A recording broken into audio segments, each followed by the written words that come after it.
All right. This is a trial run. This is my first video from, as you can see, the event going on in Amsterdam right now.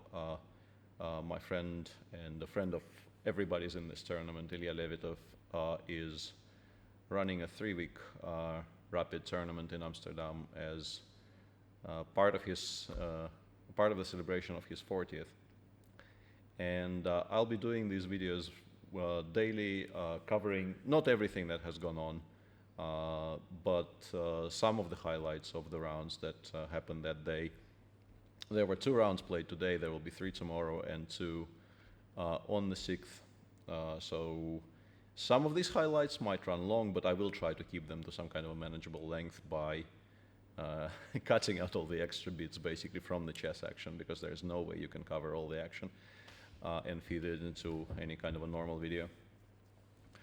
There was a Blitz tournament yesterday which determined the colors, as is the norm these days.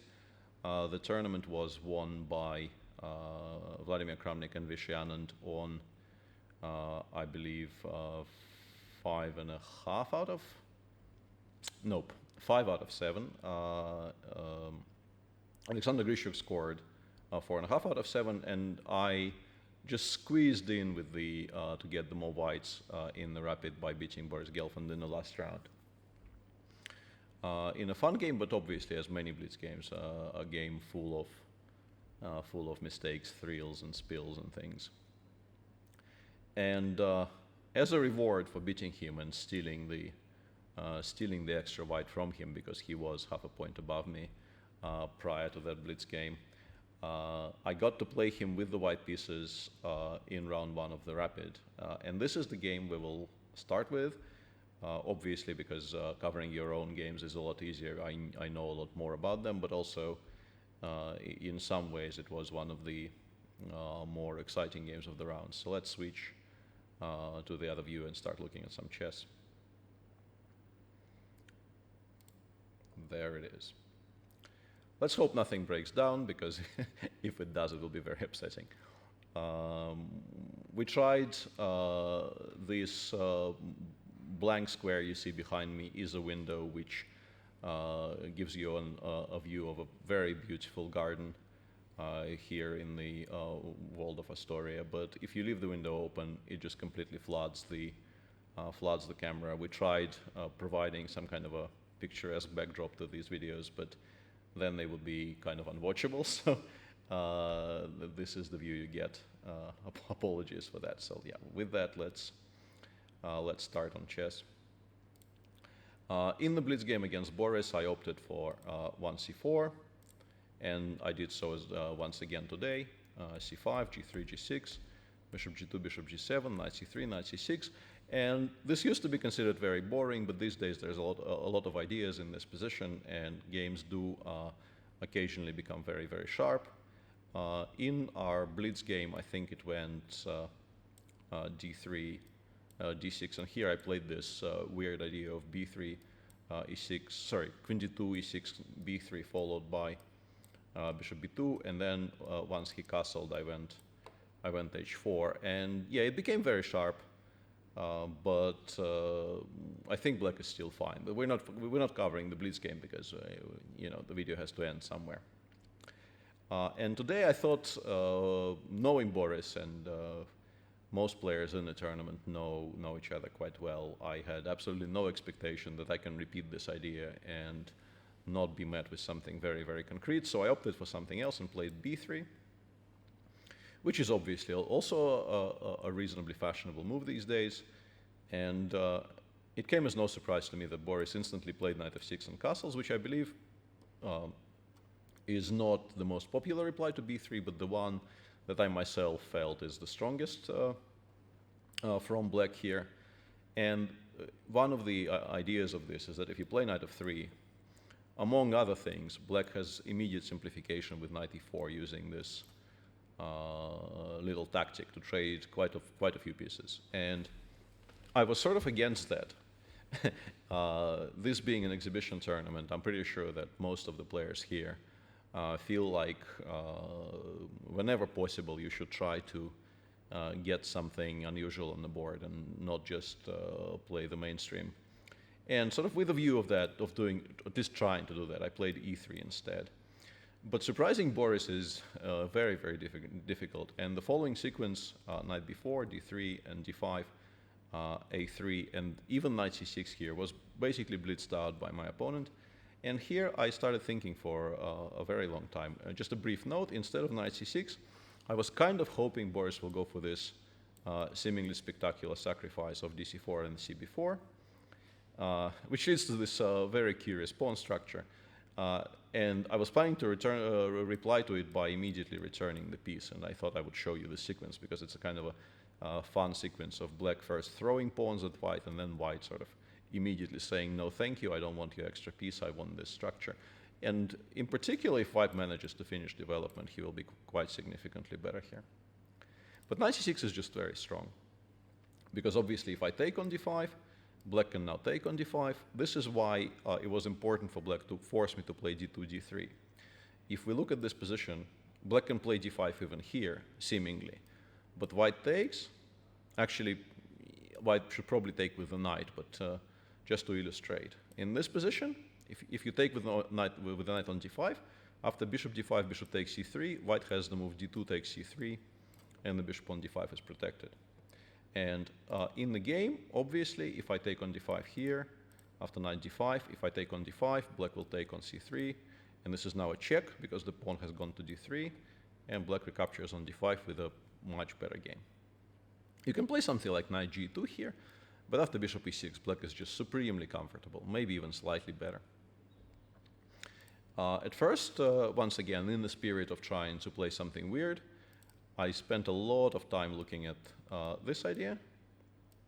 Knight e3 obviously is an important intermezzo here, fe, king takes g7. And I was looking at this position, bishop c6 and bc, trying to convince myself that I can be better somehow. But it's quite obvious that Boris needs to just pass for maybe 5 moves in a row for me to be better here. And eventually I thought, okay, this is unrealistic. I should just give up this dream and not play this move at all. So I played knight g2, and here I fully expected him to go d5, d4, to which I was planning to reply takes, takes, knight d5, and who knows what this is. I suspect white is not doing particularly well, but it's a playable position. Instead, he took on c4. I took with the b pawn, once again, sort of in the spirit of keeping the position as weird as possible. Knight e5 and knight c1. And during the game, I thought my position was fine, but I knew it looked extremely weird. And in my conversation, let's say after the game with Alexander Grishuk, I got the impression that he also thought that what I was doing in the opening was completely pointless and that I was sort of immediately much worse. But as a matter of fact, the computer sort of endorses it and says that I'm at least fine here, which was, quite a happy experience for me when I started preparing for this video. Boris went bishop g4, f3, bishop e6. If he plays bishop f5, of course I play 3 e4. And I don't really mind this hole on d4 because it will be quite well covered later by the knight returning to e2 or sometimes going to b3. So bishop g4, f3, bishop e6. Here it was important not to blunder this very cute tactical idea, after which all of my things are hanging, and the computer says after a very precise move rook a2, I'm still not worse here, but I wasn't at all convinced about this during the game. So I played queen e2, and now we will sort of fast forward a little bit because you can talk about every move here. Queen d7, here I thought it was quite clever to play knight d1, yet another weird looking move, but I think transferring the knight from c3 over to f2 is quite sensible. We stop all the bishop h3 ideas forever. We are now completely certain we will never lose the pawn on d3. And eventually you want to start pushing with like f3, f4. The knight on c1 is still very ugly, but it should come out eventually. And Boris, I guess, agreed with me to a degree because he decided to play in a very adventurous manner here. He went b5, cb5, knight a5. Of course, I'm not going to return the pawn, a4, a6. f4 attacks the rook on a8, bishop d5. And here, once again, I can trade a lot of pieces, but I felt some kind of a position like this, white should never, ever be better.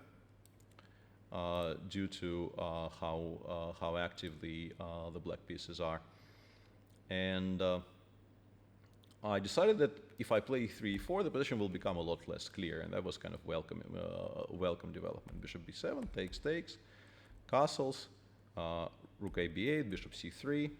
Instead of bishop c3, this is maybe the one chance I had in the game. And we were down to not a lot of time by this point, so I can't really blame myself too hard. But this was the one chance for me to play e5, and after knight d5, you normally don't want to be pushing this knight to a very good square on d5. But here in particular, white can play e6, breaking the structure apart, and the computer says that white is actually quite significantly better here because black ends up with more weaknesses, simply put. And white still has an outside passer, which might at some point become quite important. Instead, I made the sort of a normal move, bishop c3. He played knight c6, rook d1, rook f d8. And somewhere here I realized that, yes, I'm a pawn up, but because of how strangely my pieces are placed, I'm not better, but I still felt that I have to avoid sort of easy equality for black. So I played queen d2 with the intention of bringing this knight finally to some kind of decent square. Boris played queen a7, which I thought was a very good idea, in particular because of this tactic knight e2, bishop takes d3. And there is a one line I want to show you here, which I was trying to calculate what happens after e5. And I came to the conclusion that bishop c4 is very strong, but we analyzed this a little bit with Boris after the game, and I was kind of bemoaning the fact that I didn't play ef6, rook d2, and rook takes d2 here, because during the actual game I thought, okay, this is completely unclear, I can't calculate it properly, and I have no idea what's happening, and it probably doesn't work. But during the post-mortem, we were unable to refute this at all, and we thought, yeah, this is interesting. But when I switched the machine on, it showed me a very, very beautiful resource here, which is very easy to miss. Apparently, the only good move in this position for black is knight a5. I don't think it's very easy to find over the board, but if you do find it, white's position kind of collapses because you cannot take, the queen will attack the rook, and if you take on g7 after knight b3, lots of material will start falling for white, and black is close to winning. So I played h3, which is not a good move, but the idea is sort of sound. I want to get the king to h2, stepping away from this x-ray. But it allows e5, and this is where things started coming off the rails, because after e5, I'm already worse, but my next move is kind of horrendous. It takes all the pressure from the black center, and also c5, c4 is just crushingly strong. And I took on g6 because I was very worried gf5, ef5, and then some kind of e5, e4 will just finish the game in some unfortunate moment for me, but it's probably not a great idea, and I played king h2. And here was one moment where bishop f8, creating a threat of bishop c5, is just unbelievably strong, and I don't think white should save the game after that. Boris instead played rook d6. We were down to maybe 2 minutes at this point, so not a strange decision, hoping to double on the d-file, continue exerting pressure against this pawn. I played queen e2, he played knight d4, takes, and here another very strong move I kind of underappreciated during the game. I thought he has to play queen takes d4, and then I was kind of hoping to do this. Takes, queen a1, takes, queen c1, takes, and importantly, after rook b2, I have knight d3, and after rook b1, white simply goes h3, h4, and says there is no mate, the king will just be reasonably safe on h3. And as a matter of fact, computer once again confirms this and says, yes, white survives here. White is not better, but he is not worse either. But after rook takes d4, I'm still quite significantly worse. I played queen e3, intending knight e2. Here, once again, the machine says bishop f8, and just a very calm move, rook d7, gives black a significant advantage, despite being a pawn down. But Boris, who was also running very short on time, we both were, took on d3, knight d3, rook b3. And here white is hanging on. But after rook b1, Boris told me after the game that when he was playing rook queen b8, he already calculated the line that happened in the game to the end, where I was mainly concentrated on queen b6. And there's a very large difference between those two squares. I was intending to play knight takes e5 against both of these moves, which creates this very, very beautiful geometrical situation where after queen b6, this actually works.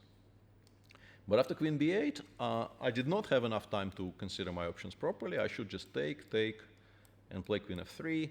And white continues groveling, but I think he will grovel to a draw successfully here. But I just couldn't stop myself anymore, and I played knight takes e5 anyway, which is a losing move, but it should have lost in a slightly longer game than it did. Boris took on b1, and here I realized that I'm in trouble, because obviously the knight is hanging.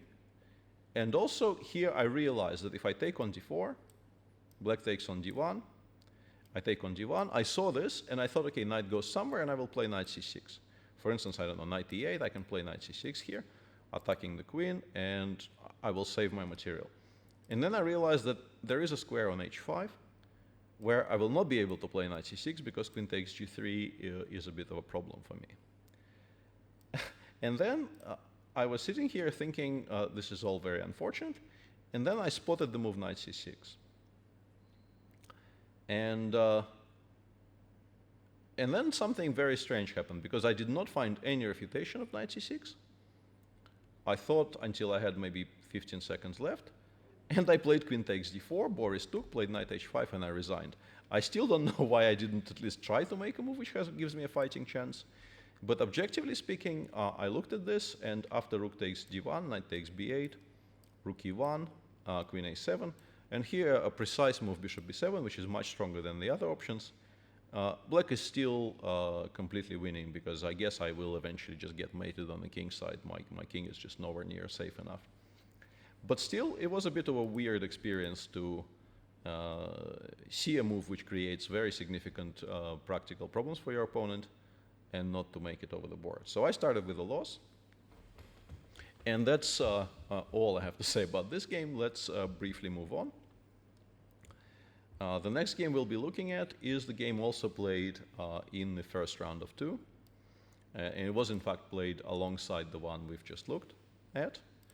And that's a game between Alexander Grishuk and Jan Nepomniachtchi. We will not be looking at it in any kind of great detail, but it is maybe the one sort of significantly theoretically important game of the day, so I felt like I should mention it at least in passing. Because Grishuk continues playing his h4 idea, and by this point, I've spoken to him about it, not at length, but I have discussed this with him. And he says that it's very playable, and I had the idea that maybe he has reached the state of his career where maybe he wants to have something named after him. And it's very, very difficult these days to find any kind of an opening which has not been very, very well developed before you started any work on it. And I think move 3 gives him a very, very good shot in general. It's just that I still don't believe that the opening is very good. But he might get this to be called the Grishuk variation of the anti-Grunfeld if he works hard enough, I guess. And the game continued bishop g7, knight c3, and here Jan decided not to allow the king's Indian with h4, but he just played d5, saying, okay, Grunfeld is perfectly fine if you play h4 anyway. Alexander played h5, and here Jan took on h5 and played e6. And you have to say that despite this being very much Alexander's brainchild, Jan played the first half of the game a lot faster than Sasha did. d6, bishop takes e6, knight f3, knight c6. I think it's reasonably important to make white play e3 as early as possible. So e3, queen e7. Also, I think an important little detail, because you want to make sure that d4, d5 never happens, and you're preparing to play either rook d8 or maybe in some positions even castle long if you feel adventurous. Bishop e2, castles, d5 is still not really very good because of rook a d8, just as it was in the previous position. So Alexander played a3, rook a d8, queen c2, rook f e8. And in general, despite seemingly white, winning a central pawn for an outside pawn, it's just a lot easier to play with white, it feels to me. at least without very sort of serious analysis of this. And somewhat cutely, after bishop d2, Jan, instead of bringing this knight back into the fold, he put the second one on the rim. But in this particular situation, it just appears to be quite strong because you threaten knight b3. Well, threaten is maybe strong, but you want to play either knight b3 or bishop b3. And white doesn't really have a good way of dealing with it. Alexander played b4, knight b3, rook d1, rook b1, takes. And finally the knight came back. And if white has no attack along the h-file, it feels a lot more relevant that you don't have the h-pawn, because if you castle here and this knight lands on g4, it's there forever, and it's a very, very uncomfortable situation in general for white in these types of positions. So Alexander tried to mitigate this by playing g3, knight g4, knight h2, knight h6, knight f3, but the knight just got very comfortably rerouted to f5, king f1, h5, bishop d3, bishop h6. And yeah, the position is just very, very unpleasant for white. Here, Alexander, I don't know if it's a blunder or if he just didn't see anything stronger by this point, but he played rook e1, allowing knight takes d4, and of course, saving a position where he is sort of worse on the board, and also down a pawn became, it did not quite work out for him, and he ended up losing this. So the tournament actually started with 2 wins for the black pieces. And then we will look at 2 games featuring Anish, because that's what people want. And I'm losing my voice here a little bit, apologies. The first one was played in the second half of the first round. The structure here is that there are only 2 games played simultaneously, very, very similar to how things were organized during the Amber tournaments in Monte Carlo. And I know for a fact that the Amber tournaments in particular were a huge inspiration to what Ilya is attempting to sort of recreate here by creating this event. So the first game is the game between Vishy with the white pieces against Anish. And we will not look at very many positions in this game, but there is a bit of a backstory to it. So I'll show you the opening, and then we'll look at a couple of critical positions. This game featured a mainline opening. There weren't very many of these today, but there were a few. Anish sticking to his guns, playing the Berlin, and Vishy going d3, bishop takes c6, knight g2. And they got this structure, which is obviously reasonably well known. All of this has been tried before, and this is an interesting try against the Berlin, and not without its merits, of course, but black should still be fine. And then just very briefly, I'll show you where they got to. White very much plays for some kind of an f4 break, but Vishy felt this is too early, so he played this strange move f3, but it's only strange if you don't consider why it's been made. He wants to play queen e2, and he wants to have the g2 square if black goes knight d2, so he creates this little passage for his queen. Rook a d8, queen e2, bishop d4, queen g2, queen e7. The bishop on d2 seems to be sort of empty, but of course, black is very, very happy if white plays c2, c3. So he is just putting the bishop on d4 there as a kind of an irritant more than anything else. Bishop d2, king h8, and here Vishy felt it's time to push, so he went f4. Takes f5 is a very normal reaction from black. c3, bishop f6, e5, bishop h4. The bishop got shifted to this side, and white got this beautiful center. But black obviously immediately starts his counterplay on the king side. Takes. Vishy makes another cementing move on the queen side, plays b3, b4 to make sure that no bad things happen to his center. You obviously have to pay attention to the c6, c5 break. Anish plays f4. And here Vishy played bishop e1. Obviously aiming to get the knight away from c4, where it looks nice, but you need more pieces in the defense of your king side here. So bishop e1 is a bit of a strange move, cutting the connection between your rooks, but the bishop didn't really have better squares. And Anish, very understandably, because my own game in round 2 against Jan Nepomniachtchi, by this point, I had no winning chances, but I also had no losing chances. The game was still continuing, though. So I became very interested in what was happening on Anish's board. And I started thinking what I would do if I were black here. And I was extremely interested in this pawn sacrifice with f4, f3. I thought it was quite strong. Vishy, of course, took, takes, rook f8, queen h3, knight f4, queen g4. And optically, it looked to me like, the white pieces are sort of all over the place. If the black queen lands on d5, it will be extremely, in most cases, it will be fatal if it lands on this diagonal. So I thought black should be doing very, very well here. But as a matter of fact, black is never better in this position. And white is always in control just enough. Queen d8, queen f3, knight d5. Black is still fine after this.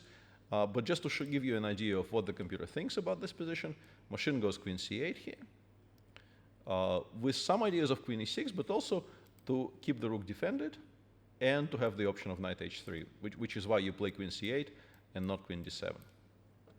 Bishop g3, knight h3, queen g2, queen e6. Also very important to note that this bishop on g5 does a very, very good job of controlling the knight on c4. And here white goes rook f1, takes, check, whoops, sorry, obviously not queen takes c4, you give a check first, queen g2, you take on c4 here, queen takes h3, and you play queen d3 here. And this is apparently a completely equal position because white is never in time to organize any kind of a block to black giving a perpetual, and there's never more than a perpetual on the other side of the board either. But I think it's very normal for somebody playing a practical game of chess to not be entirely sure that this particular position you see on your screen is completely equal when you are planning to play queen c8 6 moves earlier. So Anish continues chasing the queen. He goes knight d5, Vishy plays queen g2, knight f4, queen e4. Knight h3 is actually the correct move here. Bishop g3. And this is where Anish went quite badly wrong. He is supposed here to play bishop f2, knight f2 check, takes. And the threat of bishop f4 turns out to be strong enough that black is still perfectly fine. White has a number of tries here, but none of them actually give him any advantage. But Anish played bishop f4 instantly, seemingly creating a very strong threat of takes, and then knight f2. But queen g2 is just very, very strong here. And I suspect it was missed by Anish.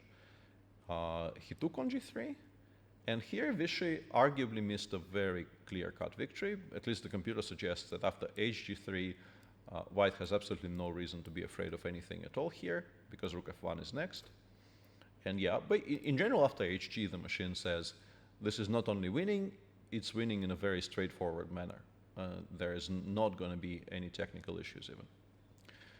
But Vishy understandably chose a slightly safer option here because it feels like knight on f2 is a very threatening piece, so he took on h3, queen d5 checking queen g2, and here Anish found this option of going into the endgame, which is worse but still sort of playable for black. And the game progressed knight e3, he took on b2, rook f1, rook e2, knight takes d5, c6, knight e7, and here Anish, very understandably, once again, a very normal human reaction here, which I think most people would have taken, just gives up the bishop for the white center, hoping to eliminate everything that's left on the queen side. And eventually, after some moves, which were blitzed out, they both were very, very low on time by this point. Black has, I think, decent drawing chances, but I think it might be simpler to play with white. And eventually they got to this position, where Anish, I don't know if it was a gamble as such or if he believed it was just his best chance. He played rook g6, and after takes, the computer says that king e4 actually wins. With the idea of after b6 playing king d5, a5, b5, g5, and here king c6, a4 is fast enough for black to make a draw. But if you start with knight e3, both king g7, king c6, a4, king takes b6, a3, king c5, a2, and simply knight c2, and then the king is actually in the corner to stop the g pawn and the b pawn queens. And the same applies to a4 there, where white is just fast enough to pick up this pawn, and then he will always be threatening to just give the knight up for the g pawn and march with his king towards the b6 pawn. So this is just lost for black. Instead, Vishy played knight e5, and after king g7, this is now a draw, because the king is just fast enough to reach the queen side. And here you notice that you can win the final pawn on the queen side, but you're just one tempo short of securing your own. And the game was drawn soon hereafter. And one final fragment I will show is from the game between Vladimir Kramnik playing white against Anish Giri. So Anish played 2 games with black today. This game started, sorry, I'm completely wrong. Obviously, Anish was white in this game. Yeah, I'm losing my mind here slightly. This game started with a very normal Queen's Indian. c4, a6, knight f3, b6, g3, bishop b7, bishop g2, castles, castles, rook e1, queen c8, knight c3, knight e4. And yeah, we get this, this pawn structure, which I don't think it's very topical, but it's one of the sort of classical G3 Queen's Indian structures, which it's always very curious to see how Vladimir does these things, because he understands these positions very well. And I want to show you one specific decision, round move 20. Game continued e4, a5, h4, knight a6, king h2. This is very, very normal. White wants to put the bishop on h3. And black, to have counterplay on the king side, trades this bishop off via bishop c8, queen e2, g6. Anish took on c8 here. I don't think he was forced to yet, but on the other hand, actually maybe he was, because you don't want to be allowing f7, f5 with the bishop still on the board. So I think it's quite normal to take on c8. Rook takes, h5, queen d7, king g2, queen g4. And here, Anish obviously can take on g6 in this position, but why not start with rook h1? If black plays f5, you can take on g6 now, takes, and now you take on f5, rook f5, you go rook f1, then you play knight g2, and you get a kind of an endgame where black is probably fine, but white is definitely under no pressure whatsoever. But there is actually a reason why you probably should be starting with ag6 here. Because after rook h1, Vladimir paused for quite a bit and played gh5. And all of us in the press center slash players lounge slash, there's a very nice room just outside of the one I'm recording this in, where people mill around and talk and watch the games on the large screen. My first reaction when I saw this move, and the reaction of my neighbors as well, was, what is he doing? But in fact, he's just winning a pawn, and he will play f5 later at his leisure. He doesn't need to do it immediately. It's an example of very impressive strategic awareness. And the more we looked at this, the more we realized it's just very, very good. Anish spent quite a lot of time here trying to find a good reply and went knight d2. Black took. And here Vladimir actually made a bit of a mistake, because he played bishop g5, which is quite normal, but starting with the move h4 was actually a lot stronger, because you obviously have to pay attention to white playing g4 and securing the structure on the king side, but in this particular situation it's just not good at all because of bishop g5. And knight f3, knight takes c4 still works, and black ends up with an extra pawn. And if you cannot play g3, g4 against pretty much any other normal move in this position, black just plays a5 next move. And if you look at, for instance, something like this, you quickly realize that black will be a lot more comfortable here, because he will have very strong rooks on the f-file, and the pawn on h4 might become weak, and the knight on c5 is a monster. Instead, Vladimir played bishop g5, f4, takes, bishop f6, rook hg1, I mean, yeah, I can't pronounce that anymore. h4, discovered check, king h8, king g4. Also a curious kind of a moonwalk by the white king. Rook g8, king f5, bishop e7. And this is a curious position where the computer suggests you can just take out this pawn on h4 with no harm done. Knight f3, knight takes h4. The point being that if black becomes greedy and in this position after knight g2 actually picks up the pawn on e4, I believe after rook g6 it's still reasonably level, but if black just goes after this pawn, after king f3, forcing the knight back to c5 because it gets caught on g5, obviously no squares left, so it has to go back to c5, and here after rook h2, the computer says white is significantly better because after rook gh1, followed by knight e3, and then either knight f5 or knight g4, depending on where this rook is. The extra h-pawn is not felt at all, and in fact, black is in quite some trouble here. But this did not happen because Anish quite understandably continued improving in the center by playing e5, rook g6, knight f3 here, rook c g8, and in this position, white still could preserve equality by playing knight e d4, but only this move, nothing else really works. Instead, Anish sort of panicked because I think he understood that the move he is making cannot possibly be any good, but he just didn't see any good options. And he took on g6, fg, king g4, knight d3, rook f1, rook f8, and somewhere around here you begin to realize that it's just incredibly bad for white because his center is under a lot of pressure. h5 is a constant threat. Anish took, h5, bishop takes d6, knight h4, king h7, f5, g5, knight g6, rook e8, and I think it's not unreasonable for white to resign somewhere around here. Black is just so winning. But the game actually continued. Anish played knight d4, check, king g2. Already here you can just push the g-pawn down the board and eventually black will start giving mate. White doesn't really have any counterplay against these two passers. But both players, obviously, this being a rapid game, were quite short on time. And the game continued like this.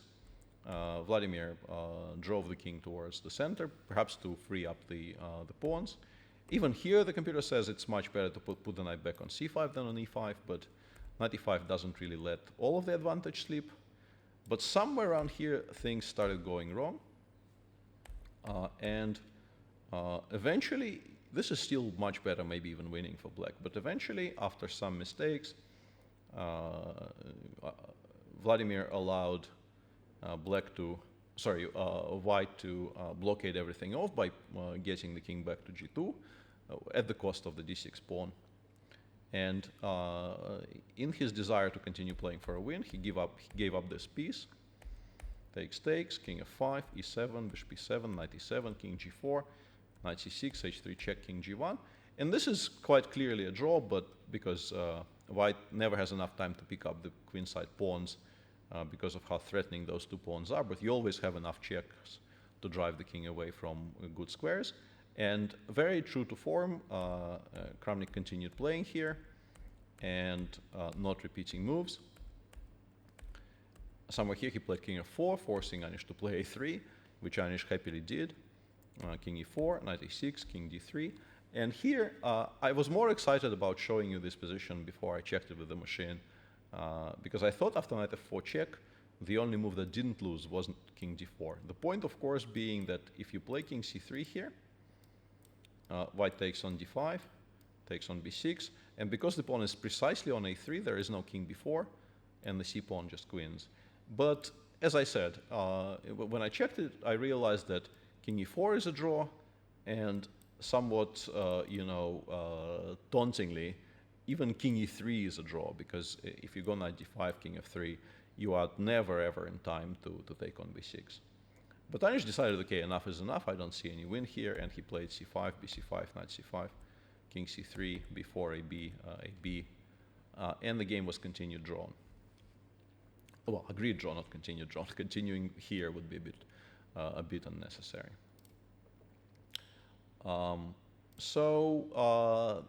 That's the 4 games I wanted to show you snippets of.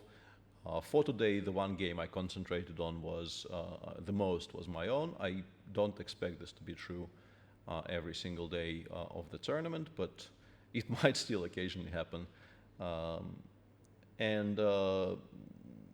I'll show you the standings briefly. This is well, unsorted, but this is the situation in the tournament Nobody's on +2, but there's a number of people on +1, obviously. Jan on +1, Boris, Vladimir, who beat Bareev in round 1, and Anand, who beat Bareev in round 2, are all on +1. And Bareev so far is not having the easiest of tournaments, but there's still plenty of chess to play. And I'll cut this short for the time being, because there are more festivities planned for the rest of the evening, and I need to free up this space to prepare for them. But yeah, these videos will happen daily. I hope you enjoy them, and